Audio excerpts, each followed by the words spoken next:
Hi, I'm Aisha Webb, and I'm excited to be one of the Thunder Sweepstakes winners.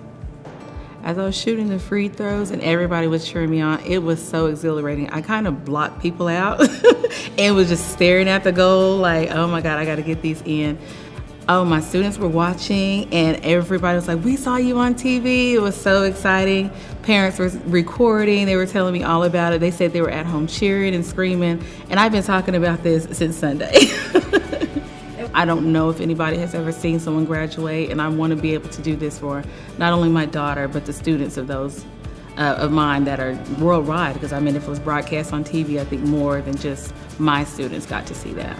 I really hope to gain more of a platform. Right now, being in education, my degree is just for education. And I think a leadership degree will help me kind of broaden that, give me a different platform, but still be able to lead in other arenas and other avenues. Hi, my name is Jose Nava, and I am thrilled to be a Thunder Leadership MBA Sweepstakes winner. Well, I was pretty confident. I mean, I grew up playing a bit of basketball and, shooting free throws. I'm mainly a soccer guy. I'm a soccer coach, but I still felt pretty confident in my abilities to, try to get as many as I can.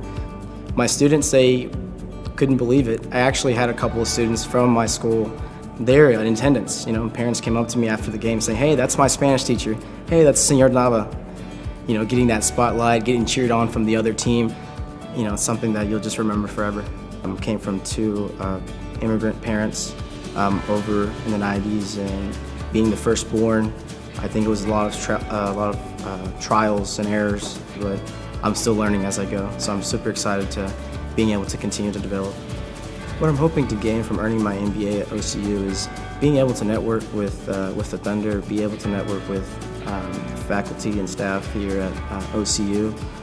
Also, it gives me an idea of what it's like to work in the sports industry. I've had a very great passion for working in the sports industry, especially with the World Cup coming here in 4 years. It's just very exciting.